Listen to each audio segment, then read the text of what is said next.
parce que ça m'énerve de voir un truc qui aurait pu avoir autant de potentiel et qui est parti dans un truc, mais nul, mais totalement nul. Même s'il y a certains points qui sont excellents dans ce film, les...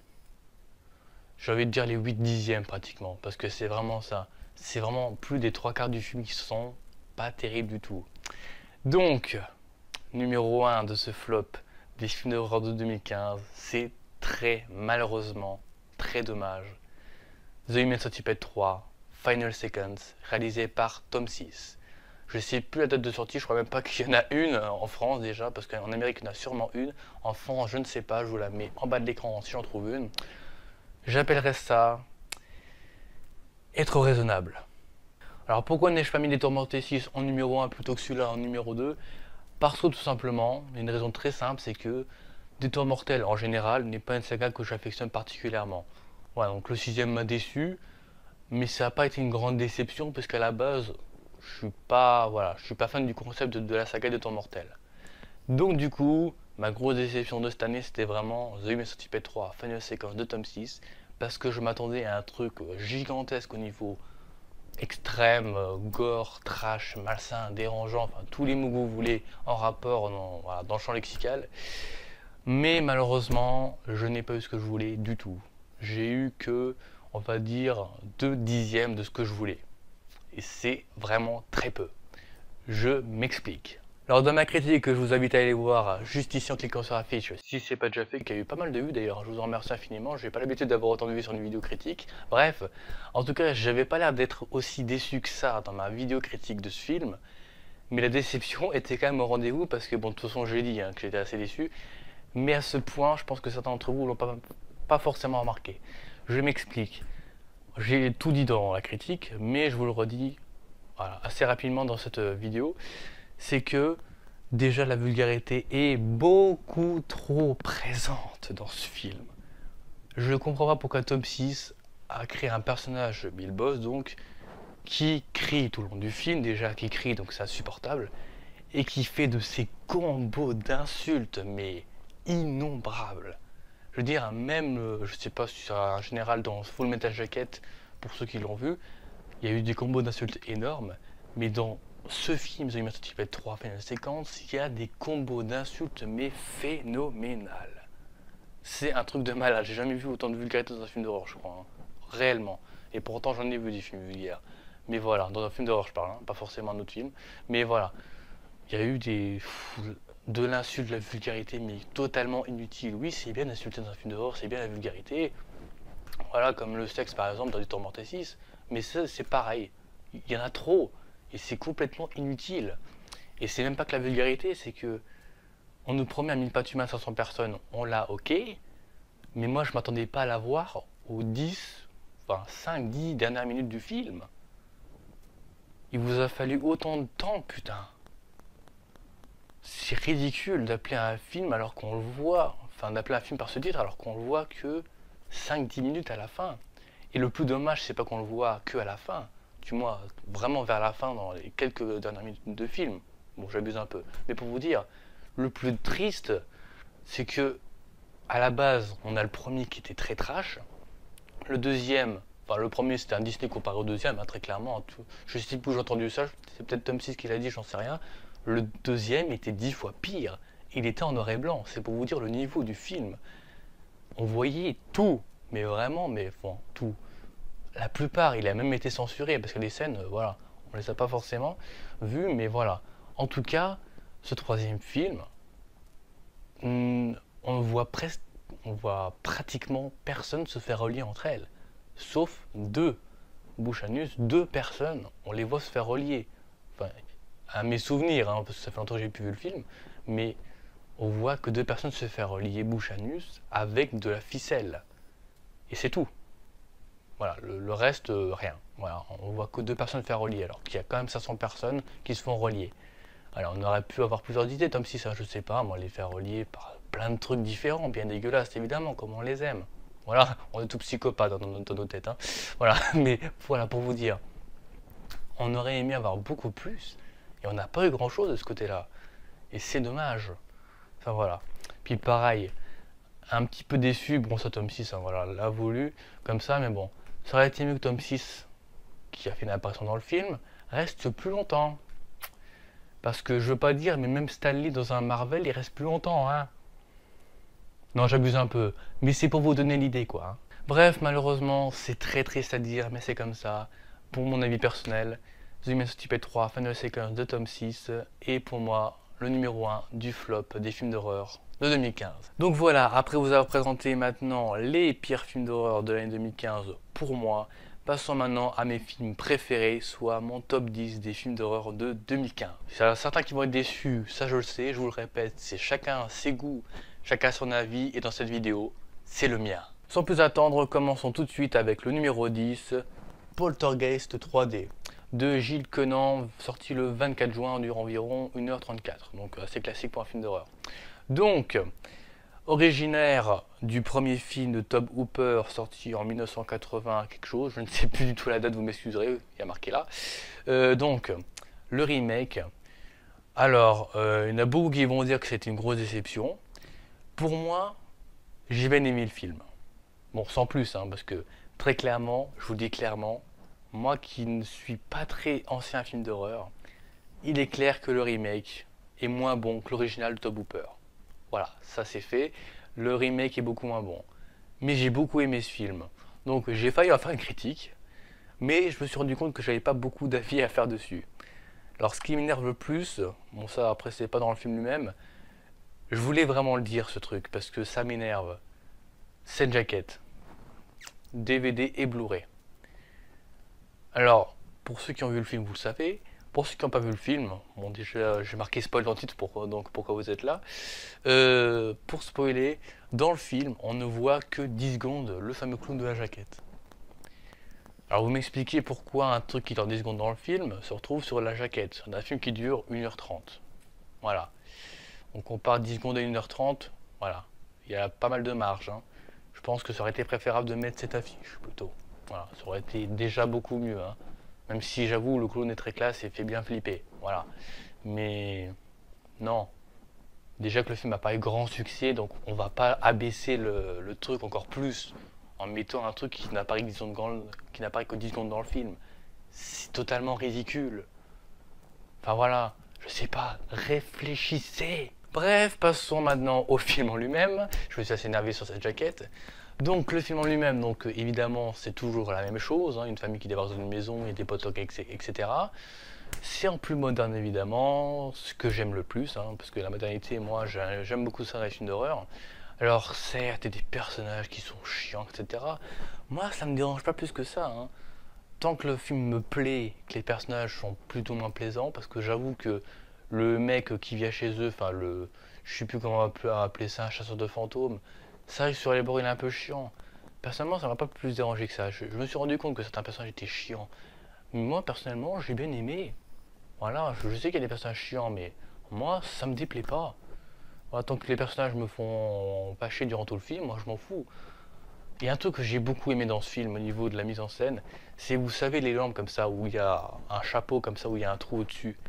Il y a un truc qui est pas mal, c'est que quand la fille s'est fait prendre par les poltergeists, donc elle est dans la maison, mais voilà, la maison, elle est invisible, elle est dans le monde des fantômes, hein, pour dire le monde des poltergeists. Donc la lampe tombe, donc la lampe avec le chapeau tombe, du coup ça fait la lumière sur le mur, contre le mur, jusqu'aux escaliers. Et en fait on voit l'apparition du nombre de la fille sur cette lampe, enfin sur la lumière que projette la lampe sur le mur, et l'ombre va jusqu'aux les escaliers et monte les escaliers. Je ne sais plus précisément comment se passe la scène. J'ai trouvé ça magnifique, juste magnifique. Je suis tombé amoureux de cette scène. Franchement, elle est magnifique. Je ne sais plus précisément. Ça fait longtemps que j'ai plus vu le film, hein, depuis sa sortie, de toute façon. Mais voilà. En tout cas, j'ai beaucoup aimé ça. Sinon, le monde des morts. Waouh! Il m'a épaté ce truc. Quand on voit le monde des morts, donc je sais, ça casse l'intrigue parce qu'on s'imagine comment est le monde des morts, c'est comme Paranormal Activity, il faut pas montrer les trucs, faut laisser le spectateur s'imaginer pour encore plus de frayeur, je sais. Moi personnellement ça me dérange pas plus que ça. Mais c'est vraiment magnifique. Franchement, j'ai adoré ce décor avec les esprits comme ça, les fantômes. Enfin voilà, j'étais épaté par ça. Pour la 3D, j'en attaque rapidement sur ça. La 3D est très bonne. Voilà. Pas exceptionnelle, mais franchement, elle est vraiment très bonne. Donc, si vous avez l'opportunité d'aller le voir en 3D, bon, pas au cinéma évidemment parce qu'il n'y est plus, mais voilà, si vous êtes équipé de ça, franchement, allez le voir en 3D parce qu'il est juste très beau en 3D. Hein. Franchement, la 3D est très bien travaillée, je trouve. Donc voilà. Mais n'empêche, ce film, j'ai bien aimé. Bon, après, c'est que le 10e. Il y a meilleur. Passons au numéro 9. Bon, je vous avouerai que j'aurais fait un top 10 des meilleurs 3D de l'année. Je pense qu'il aurait été en numéro 1 facile. Je vous invite à voir la critique que je vais vous faire apparaître en même temps que l'affiche. Donc, numéro 9, Paranormal Activity 5 Ghost Dimension en 3D. Donc, je vous invite à voir la critique en cliquant sur l'affiche. Voilà, donc j'ai beaucoup parlé de la 3D dans ma critique, donc je vais éviter d'en parler trop. Juste pour vous dire, allez voir ce film en 3D. Enfin, si vous êtes équipé de TV 3D, etc. Parce que voilà, il est plus au cinéma évidemment. Mais voilà, en tout cas, la meilleure 3D que j'ai vue de ma vie presque. Voilà, j'avais vu Bob l'éponge au sort de l'eau, peut-être crédibilité dans un top de films d'horreur. Mais voilà, en tout cas, voilà, une des meilleures 3D que j'ai vues. Franchement, respect. Vraiment très bien travaillé. Franchement, c'est une 3D, mais vers nous. On embrasse tout ça. C'est beau, putain. Enfin, bref, ce serait cool qu'il y ait autant de films en 3D comme ça. Hein. Donc, sorti le 21 octobre, réalisé par Gregory Plotkin, que je ne connais pas du tout, dure environ 1h30. Donc, évidemment, c'est le dernier de la saga. Voilà, qui a compté donc 5 films, dont 2 films hors, donc Mark and One et Tokyo Night que je n'ai pas vu. Mais voilà, en tout cas, j'ai vu tout le Paranormal Activity à part Tokyo Night. Franchement, c'est une saga que j'aime beaucoup, même si évidemment c'est beaucoup critiqué en tant que vide scénaristique, etc. Manque de mise en scène totale, enfin, complètement vide. L'important dans cette saga, principalement, c'est évidemment l'intrigue. Que se passe-t-il? On ne voit rien. Et justement, il ne faut rien voir de tout ce qui se passe pour éviter de casser l'intrigue. Parce que quand un spectateur ne voit pas ce qui se passe à l'écran, il se demande ce qui se passe et ça fait peur. Ce film casse ces règles, enfin, du moins cette règle, et montre enfin le démon Toby. Pourquoi je dis enfin? Parce que moi ça me dérange pas plus que ça de voir les phénomènes. Donc je sais qu'il y en a certains qui ont été très déçus de voir les phénomènes parce que voilà, ça casse un peu l'histoire en général des films de la saga. Parce que voilà, on ne sait pas à quoi ressemble Toby, on ne veut pas le savoir parce que c'est ce qui fait peur justement, c'est de ne pas le voir et de ne pas savoir ce qui se passe. Moi ça me dérange pas plus que ça comme je viens de vous dire parce que voilà, moi j'aime bien voir les phénomènes. En plus, le design de Toby, donc du démon, est juste splendide. Voilà, juste magnifique, j'aime beaucoup. Donc le film en général j'ai beaucoup aimé, voilà, donc j'ai pas plus d'arguments à dire que ça parce que voilà. Déjà j'ai été faire une critique donc je vous invite à aller la voir. Voilà, je peux pas vous en dire plus. Allez voir ma critique, si c'est pas déjà fait, je vous invite. Personnellement, j'ai beaucoup aimé ce film. La 3D était juste majestueuse. De toute façon, je parle plus de la 3D que du film dans ma critique. Mais bon, en tout cas, approximativement, hein, je sais plus trop. Enfin bref, en tout cas, allez voir ce film, il vaut vraiment le coup d'œil. Je sais que certains n'ont pas aimé pour certaines choses. C'est mon avis personnel. Je vous invite à aller le voir très clairement. Passons à la suite. Numéro 8, Jezabel. Donc sortie, il n'y a même pas de date de sortie d'ailleurs, je vous l'affiche là si j'arrive à en trouver une. Donc dure 1h30 de Kevin Grutter, qui avait fait donc Vision, que vous avez pu voir dans mon ancienne vidéo, donc la première partie. Voilà, qui avait fait Vision qui n'était pas top du tout, qui a fait Saw 4 et Saw 6, non, dans genre Saw 4 et je sais plus ce qu'il avait fait, il a fait des sauts, 2 sauts je crois, je sais plus lesquels, enfin bref. En tout cas, il a fait ce film dont j'attendais absolument rien, mais vraiment rien. L'affiche, je la trouvais plutôt stylée, en général, vraiment stylée. Et du coup, le film, j'en attendais rien du tout. Franchement, je me suis dit, je vais voir une daube monumentale. Et finalement, putain, ce que c'était bon. Voilà, c'est pas le meilleur, clairement, parce que vous voyez, dans mon top, c'est numéro 8. Mais putain, j'étais assez étonné de ce film. Vraiment, donc c'est du paranormal, il y a vraiment des bonnes idées dans ce film. J'aimais bien l'ambiance, le film, voilà, je me suis beaucoup accroché au film et j'ai bien aimé le film. Donc, j'ai pas plus à dire que ça parce que voilà, je compte pas en faire une critique du tout. De toute façon, voilà, cette vidéo est là pour que je donne mon avis. Donc voilà, franchement, j'aime beaucoup ce film, il y avait de très bonnes idées. Donc il y a un twist à la fin que la première fois que j'ai vu, j'avais pas compris. J'ai revu, j'ai compris. Voilà, j'ai beaucoup aimé d'ailleurs, j'aime bien les films à twist, hein, ça faut le savoir. Donc du coup, ça m'a bien aidé. Et voilà, donc très bonnes idées. Hein, enfin, franchement, voyez ce film. Franchement, c'est un concert, regardez ce film. Alors, il y a un truc que j'affectionne particulièrement dans les films, c'est l'apparition des titres.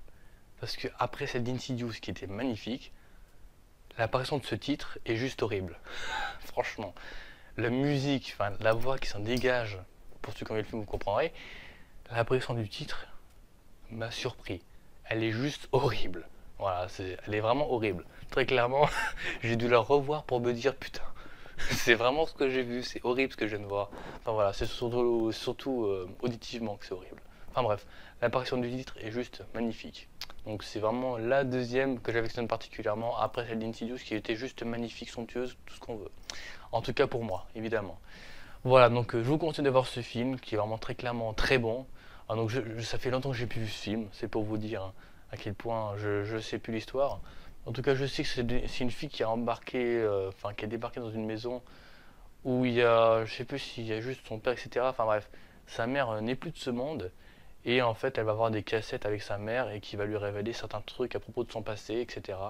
Et du coup, voilà, on va en savoir un peu plus au fil du film et surtout au twist final. Voilà. Donc en tout cas, le scénario est plutôt sympa, plutôt intéressant.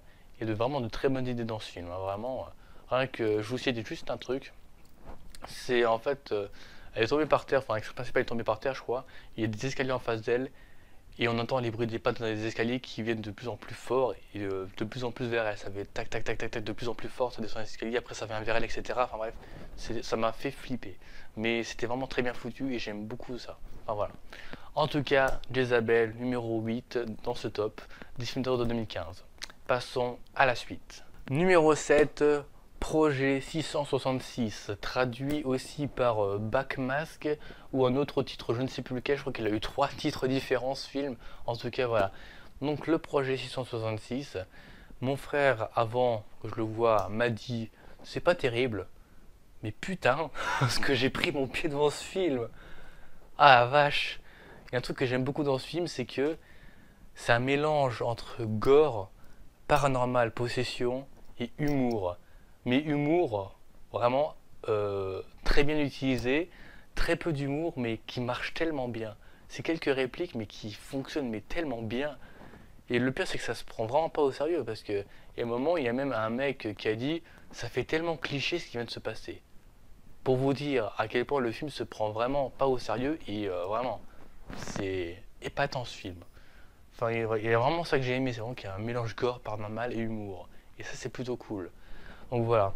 Alors, je vous ai dit dans la partie 1, pour je ne sais plus quel film, que, oui, c'était pour le secret du Vatican, que quand on fait un exorcisme, il faut être très sécurisé. Sauf que, exception ici, le film se prend pas au sérieux, donc du coup, il y a un petit côté pas réaliste dans le film. Du coup, c'est vraiment les jeunes eux-mêmes qui font un exorcisme. Et du coup, je sais plus si ça fonctionne, je pense pas que ça va fonctionner, enfin bref. Et voilà, je me suis dit c'est un petit peu nul, mais d'un côté, quand on voit l'humour qu'il y a dans ce film et quand on voit. Enfin voilà, on sait que le film se prend pas au sérieux. On sait vraiment que ce film fait un mélange mais magnifique et j'aime énormément ça. Il y a un plan que j'ai beaucoup aimé dans ce film, qui un plan en général dans les films de paranormal qui va être très utilisé. Enfin très utilisé, ça dépend quoi. Mais en fait, il y a un bâtiment, juste devant il y a la Vierge, donc une statue blanche de la Vierge, et la caméra zoome vers la Vierge avec le bâtiment derrière. Je ne saurais pas comment expliquer ça.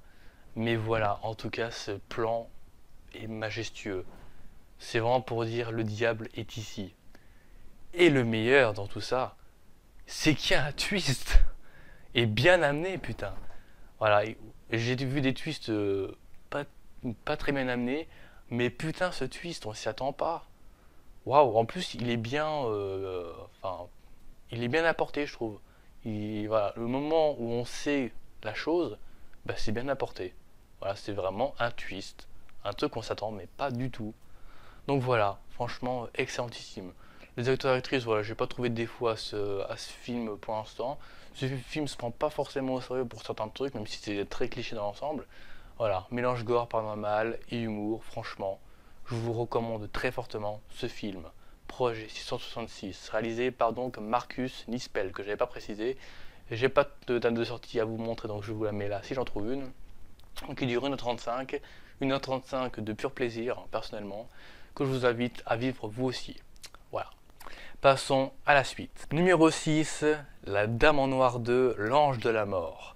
Réalisé par Tom Harper, 3 apparemment, 3 entre parenthèses, je sais pas d'où ça vient en tout cas.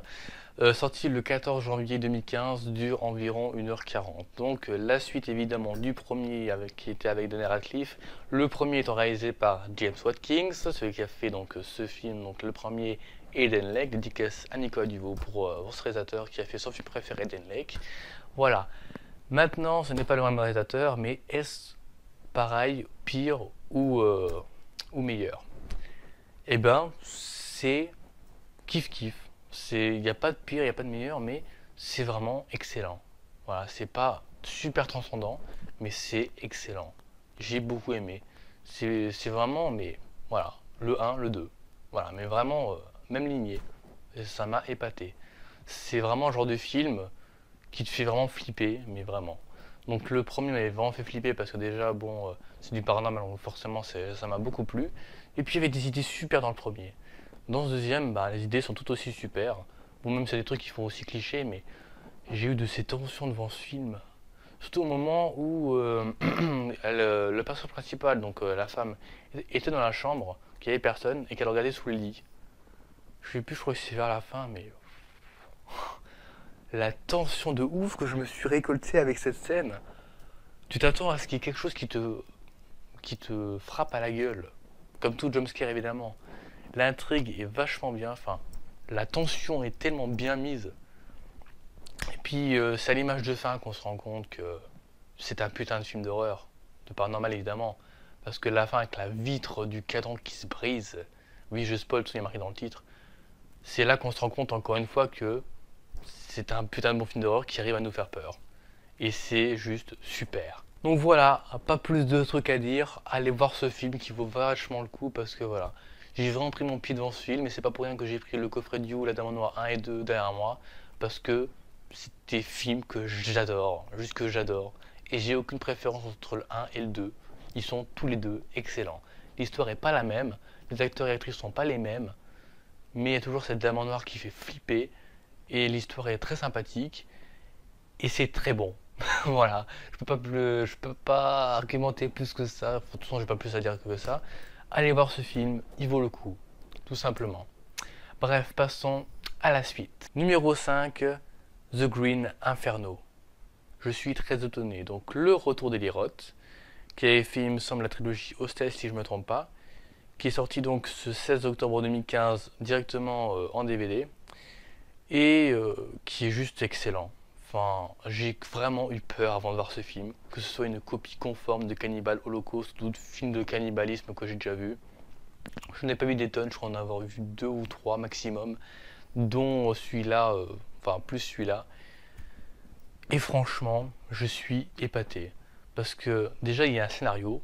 Parce que dans Cannibal Holocaust, c'est un truc, c'est tout autre chose. D'ailleurs, ça avait du mal à démarrer Cannibal Holocaust à un certain moment. Dans ce film, il y a un scénario qui est vraiment excellent. Il y a une raison pour laquelle ils vont dans la jungle et ça, je trouve ça juste excellent. Enfin, j'aime beaucoup cette raison, en tout cas, voilà, ça apporte bien le sujet.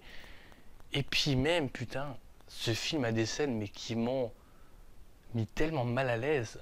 C'est horrible. Dont la scène où le mec se fait démembrer étant couché, le gros là, qui s'est fait démembrer. Cette scène m'a mis tellement mal à l'aise. J'avais été très mal à l'aise devant Rec. Et là, putain, c'était pas loin. Hein. C'était pas loin de la même mise mal à l'aise comme ça. C'était vraiment pas loin. Je sais pas si ça se dit ce que je viens de dire. En tout cas, voilà, c'était vraiment la même chose. C'était horrible. Tant à voir que la musique, l'ambiance, c'était horrible. Enfin bref. Puis rien que le personnage, voilà, détestable, hein, on le connaît tous pour ceux qui ont vu le film. Vraiment détestable ce personnage. On a juste envie de le frapper évidemment, mais bon, voilà, c'est le but du film, c'est le but de ce personnage, très bien construit. Et puis voilà, ça fait longtemps que j'ai pu vu le film, enfin longtemps, voilà. Ça fait quand même pas mal de mois que j'ai vu, en tout cas pas mal de semaines, parce que voilà, c'était en octobre, pendant en février 2016. En tout cas, voilà, je me souviens plus trop de tous les détails, mais juste un truc, allez voir ce film. Voilà, c'est juste excellent, c'est incroyable. En plus, il y a des dialogues tellement bien dans ce film. J'avais presque envie de faire une parodie de ce film. Parce que voilà, j'ai regardé le film et je me suis dit, putain, on pourrait presque remplacer cette phrase par autre chose, tellement les répliques elles sont excellentes. En tout cas, allez voir ce film, The Green Inferno, parce que franchement, c'est gore, c'est malsain, c'est autre chose que Cannibal Holocaust. Moi qui m'attendais à un remake pompé de chez Pompée de Cannibal Holocaust ou d'autres films de cannibalisme, franchement, étonné. Vraiment, un très bon scénario derrière, des acteurs et actrices juste excellents, du très réaliste. Franchement, regardez-le. Bref, je vous conseille très fortement ce film. Le cadre a légèrement changé. Et il manque une putain d'affiche. On passe maintenant au quatrième. Et franchement, c'est une putain de grande surprise qu'on a eue. Numéro 4, Unfriended. Il y en a qui se plaignent de ne pas avoir de scénarios originaux dans ces 20 dernières années. Et ils se plaignent d'avoir un film comme ça. Vous voulez quoi en fait? Et puis même, on est tous concernés par ce qui se passe dans ce film. Entre Skype, Facebook et YouTube surtout. Voilà. Surtout actuellement, en 2015 pour le film, et donc là actuellement en 2016. Voilà. C'est quand même flippant ce qui se passe dans ce film. Bon, après, ça se passe sur un Mac, c'est hanté. Ça aurait été sur un PC, on aurait appelé ça des bugs. Le film en général est plutôt flippant. Franchement, même si tout n'est pas flippant, même si, voilà. Il y a des très bonnes idées dans ce film, dans l'ensemble. Bon, c'est vrai que c'est pas super transcendant, hein, ça vole pas super haut non plus, ça va pas non plus jusqu'au bout de son concept le plus possible. Mais quand même, il y a des trucs qui font bien flipper devant ce film. Comme par exemple les fois où il y a plusieurs pages qui souffrent d'une même vidéo, donc du coup en plus vu que c'est une vidéo ça fait écho puisqu'il y a plusieurs pages ensemble qui s'ouvrent, si je me souviens bien, et du coup elle peut pas appuyer sur la croix rouge. C'est quand même un truc de fou ça. Et puis les moments où elle entre plein d'informations, donc qu'elle marque plein de trucs différents, qu'elle valide le truc, que la page n'est pas validée donc elle se rouvre, et que tous ces trucs qu'elle a marqués sont remplacés par plein de phrases flippantes. Waouh, quand même. Donc oui, c'est quand même flippant ensemble. Bon, je suis d'accord, c'est pas spécial non plus, mais j'ai trouvé le concept juste génial. Même si ça va pas jusqu'au bout de son truc, même si c'est pas ultra flippant, même si c'est pas le film de l'année, même pour moi, je veux dire, ce film est super. Il est balèze. Par contre, un truc que je comprends pas, c'est le budget de ce film. Marqué juste là, je sais plus. Il doit être dans les millions d'euros. C'est une capture d'écran Mac. Je veux dire, à moins... Non, même pas, je veux dire, à moins de prendre un logiciel de montage, mais ça coûte pas non plus 1 million d'euros. Je veux dire, avec n'importe quel logiciel gratuit, tu peux faire des captures d'écran. Et encore, il y a des effets spéciaux, mais je pense pas non plus que les effets spéciaux soient aussi chers. Donc une capture d'écran entière pendant 1h25 à 1 million ou plus, vous auriez pu économiser de la thune, les mecs. Bref, ça c'est un truc que j'ai pas compris, c'est le budget de ce film.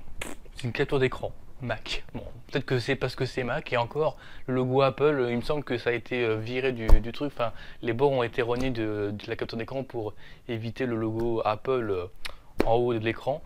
Donc voilà, je sais pas comment ils ont utilisé le budget là. Aucune idée. En tout cas, non, je pense pas qu'ils aient demandé à Apple non plus. En tout cas, ce film est juste génial, c'est à voir. Par contre, je l'ai dit dans ma vidéo achat récent, pour ceux qui ne l'ont pas vu, je vous le dis, ne l'achetez pas en DVD. Achetez-le, mais pas en DVD, ça que je veux dire, c'est que le DVD, je sais pas si c'est le mien, mais l'image du DVD est juste immonde. Franchement, même moi qui ai un PC avec un écran pas Full HD du tout, je sais plus comment il fait, mais en tout cas, c'est pas Full HD. Pourtant, les lettres en général, je les vois nettement. En tout cas, ce que je lis actuellement sur mon écran, c'est net. Les lettres, en général. Et le DVD n'étant pas en Full HD, les lettres pourraient être nettes, comme mon écran. Et pourtant, l'image est dégueulasse. Les lettres sont toutes floues sur le DVD, c'est juste horrible. Donc un conseil, si vous êtes équipé de ça, prenez-le en Blu-ray. Même si ça coûte plus cher, franchement, prenez-le. Bon, peut-être pas plus cher que le DVD, parce que des fois ça a 20 € les deux, éditions, Blu-ray DVD. Je sais plus trop pour ce film. En tout cas, prenez-le en Blu-ray, c'est préférable. Hein. Sérieusement, un conseil. Bref, en tout cas, allez voir ce film. Enfin, voilà, si vous le pouvez. Parce que franchement, il est à voir. C'est pas pour que c'est le numéro 4 de ce top, parce que franchement, regardez-le. Courez. On passe à la suite. Numéro 3, ça y est, on arrive sur le podium des meilleurs films d'horreur pour moi de l'année 2015. Il va s'agir maintenant de Gallows.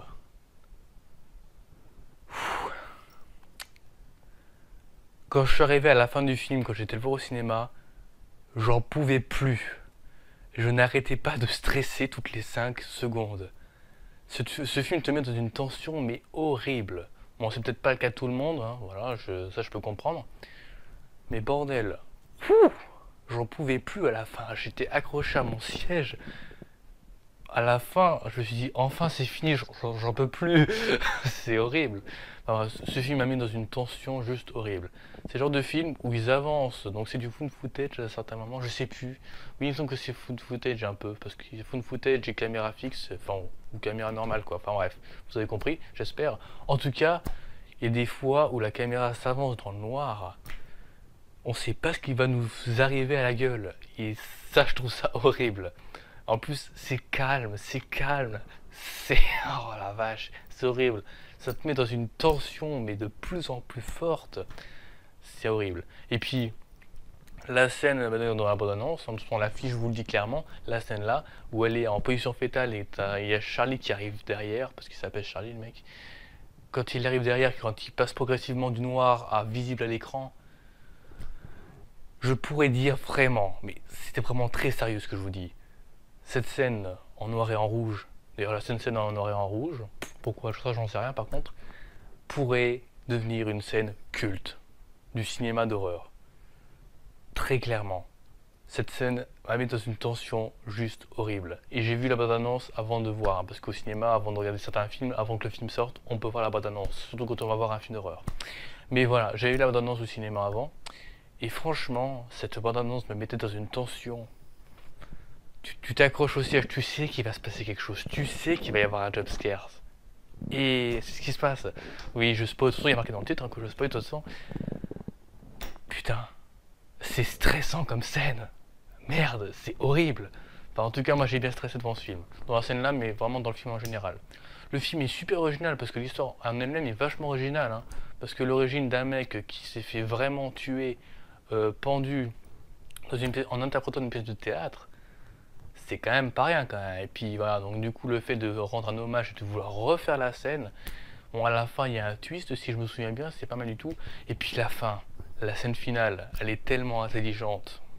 Elle est tellement intelligente. La fin où la nana, je sais plus ce qui se passe, je crois que c'est la nana qui va se faire prendre à la fin. Mais même, il y a un truc que j'ai trouvé super dans ce film, je sais plus, ça fait longtemps que j'ai plus vu, il est sorti le 22 juillet 2015, dure 1h21. Donc voilà. En tout cas, donc deux Travis Clough, parce que oui, je vous ai pas dit encore ça, de Travis Clough et de Chris Loafing, voilà, donc qui est sorti le 22 juillet 2015, donc voilà, ça fait assez longtemps que je l'ai vu parce que je l'ai pas vu depuis. Et du coup, voilà, je me souviens plus de la fin, mais cette fin était tellement géniale, enfin, j'ai trouvé ça super intelligent de leur part. Enfin bref, franchement, une bonne tension devant ce film. Je sais qu'il y en a plein qui vont dire non, j'ai pas flippé, machin, je me suis fait chier. C'est possible. En tout cas, c'est mon avis. Et franchement, regardez ce film, moi il m'a foutu les boules jusqu'au bout. On passe au numéro 2. Numéro 2 de ce classement des meilleurs films d'horreur de 2015 pour moi, Ouija. Putain, ce que c'est bon comme film. Alors oui, il y en a plein qui vont dire c'est cliché, il y a une bande de jeunes, ils cherchent la merde, ils jouent à des trucs qu'il faut pas jouer, machin. Je suis d'accord, mais je m'en fous de ces genres de clichés, moi. Je m'en fous tant que le film m'apporte des bonnes idées, me fait peur, etc. Il y aura toujours des bandes de jeunes qui feront les cons. Vous pensez que c'est né comment les films d'horreur? Vous pensez que c'est comment les Vendredi 13? Vous pensez que c'est comment les... J'ai pas d'argument, mais voilà, il y en avait plein, je sais, mais je m'en fous. Tant que le film me fait peur, qu'il a une histoire à apporter. En plus, les films sur les plaques de Ouija, je sais pas vous, mais moi j'en ai jamais vu. En tout cas, voilà, j'en ai jamais vu. Je sais qu'il y en a dans Paranormal Activity, je sais plus. En tout cas, j'ai pas vu de film sur les plaques de Ouija. Et franchement, je trouve ça super. Et puis, même le fait de savoir que ce soit pas avec la fille qui communique, mais un démon, bon, ça aura rendu sans douter, je pense. Moi, personnellement, je me suis pas du tout douté de ça, je sais pas pourquoi. Et franchement, c'est une idée géniale. Et puis même, dans ce film, de toute façon, je vous ai en effet la critique, vous pouvez cliquer sur la fiche, depuis qu'elle est affichée sur l'écran. Mais voilà, je veux dire, je lui ai dit dans ma critique les bonnes idées qu'il y a eu, rien que le coup de la voiture qui est vide, elle claque à porte, normalement il n'y a personne dans la voiture, et il y a une putain de main qui apparaît sur la voiture. Moi, ça m'a mais foutu les boules. Je me suis dit, mais putain, c'est super comme truc. Enfin, je suis un grand fan de Paranormal, donc du coup, ça marche très bien chez moi. Chez vous, ça peut ne pas marcher, je suis d'accord. Mais voilà, je trouve ce film super à ce niveau-là, nous donne des idées. Puis bref, je vous invite très fortement, si vous êtes intéressé par ma critique, d'aller voir mon avis sur ma critique de ce film. Franchement, je vous dis tout. D'ailleurs, une critique que j'ai fait 3 mois avant la sortie du film au cinéma, parce que c'est sorti 3 mois avant en téléchargement. Bref, allez voir ma critique, je vous invite très fortement. Maintenant, on passe au best. Certains le savent déjà, j'en suis persuadé. Vous me connaissez, du moins ceux qui me suivent, vous me connaissez. Vous savez déjà lequel c'est le premier. Insidious Chapter 3. Oui, parce que c'est plus stylé en VO. Réalisé par Les Guanel et produit par James Wan. Tout est dit, je crois. Hein. Même pas besoin de donner mon avis en plus. Pas besoin d'arguments. Rien que ces deux prénoms-là, enfin, nom et prénoms-là, sont déjà un argument valable. Surtout James Wan. Donc, sorti le 8 juillet 2015, le lendemain des résultats du bac. Super. Voilà, donc je l'avais mon bac, où j'ai pu aller voir tranquillement. Voilà, donc réalisé par Les Guanel, produit par James Wan. Avec un petit cameo de James Wan, je le rappelle. Voilà, donc je vous invite à aller voir ma critique si ce n'est pas déjà fait en cliquant sur l'affiche, voilà, qui est disponible depuis que j'ai mis l'affiche, voilà, le lien je parle, hein, vers la vidéo. Voilà, j'ai fait une critique dessus, je vous invite très fortement à aller la voir. C'était obligé que je fasse une critique dessus, de toute façon j'avais plein de trucs à dire sur ce film. Voilà, je veux dire, j'ai pas forcément plus d'arguments à dire dessus, juste voyez-le parce que, en plus, quand j'ai fait ce classement, je me suis dit, je vais quand même un petit peu revoir les films avant de les mettre dans le classement pour être sûr de mon coup. Il suffisait que je voie deux scènes, dont une pas entière. Une des scènes qui foutent les boules à un point, qui mettent de la tension jusqu'au bout. Et franchement, je me suis dit, pourquoi tu vas regarder une deuxième fois ce film? Ça sert à rien, mets-le dans le classement numéro 1. Et c'est tout. C'est logique. Voilà, c'est Insidious, putain.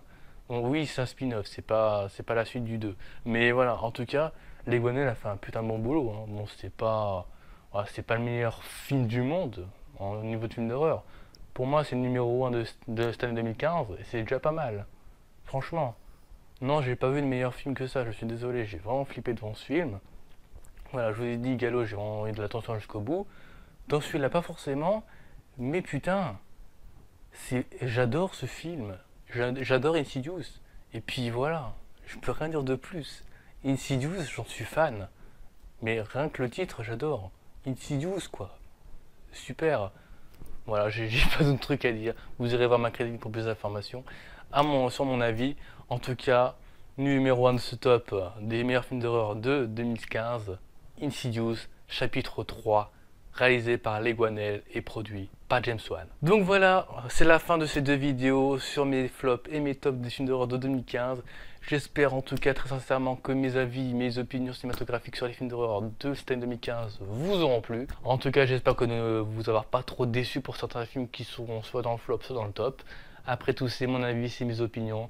Comme je vous ai dit en début de partie 1, mes choix, mes opinions cinématographiques, c'est pas du tout les mêmes que les vôtres, ça c'est sûr. Le cinéma est ultra varié, surtout au niveau des films d'horreur, que ce soit paranormal ou gore. Il y a plein de variétés, il y a plein de concepts. Et ces concepts que j'ai cités, que j'aime ou que j'aime pas, je vous ai dit pourquoi je les aimais et je les aimais pas. Et puis voilà. Donc voilà, j'espère que cette vidéo vous aura plu, donc n'hésitez pas à liker, commenter, vous abonner comme vous voulez. Sinon, pour ceux qui aimeraient me suivre, que ce soit sur les réseaux sociaux ou sur YouTube, je vous invite à me suivre sur Facebook, à la page Facebook Passion Film d'horreur, où je mettrai tous les news de ma chaîne YouTube, donc voilà, toutes mes actualités de ma chaîne, ainsi que des news, des actualités, des films d'horreur, etc. qui sortiront, qui sont sortis, etc. Enfin bref, je vous mettrai quelques critiques, etc. Si jamais je fais pas de critique en vidéo, j'en ferai une sur ma page Facebook à l'écrit avec pas mal d'arguments, j'essaierai. En tout cas, si vous voulez me suivre, c'est sur Facebook, sur Passion Film d'horreur. Pour ceux qui sont intéressés par avoir d'autres avis cinématographiques de mes très chers collègues youtubeurs et amis youtubeurs, je vous invite à aller voir celle de mon très cher ami et collègue youtubeur Nico Duvo, dont la chaîne est juste ici. La page Facebook s'appelle Chronique de Nico, donc si vous voulez aller voir et vous y abonner, je vous invite très fortement. Sinon, il y a également celle de mon très cher ami et collègue youtubeur, Le Barbu fait son cinéma, alias Tanguy Petit. Donc voilà, sa chaîne YouTube et sa page Facebook, il n'est pas très compliqué de ce côté-là. Ça s'appelle tous les deux Le Barbu fait son cinéma. Et pour finir, je m'adresse à ceux qui sont fans de jeux vidéo, de reviews de cinéma, de steelbook, enfin bref, assez varié comme truc. La chaîne de mon très cher ami et collègue youtubeur War8 Wallgamer, qui fait des vidéos sur les reviews de jeux vidéo, de cinéma, bref, vous allez voir sa chaîne, c'est assez complet. Il présente plutôt bien, ses vidéos sont en super bonne qualité, enfin visuel pour les jeux vidéo, hein, parce que voilà, en ce moment les jeux vidéo c'est quand même pas mal à niveau graphisme. Voilà, donc du coup il a de très bonnes qualités d'image. Donc si vous êtes intéressé, je vous invite à aller voir sa chaîne et pourquoi pas vous y abonner. Donc en espérant que cette vidéo vous aura plu, je vous souhaite personnellement une très bonne matinée, après-midi, soirée, etc. Et je vous dis à bientôt pour de nouvelles vidéos critiques ou HRS ou autres. Tchuss!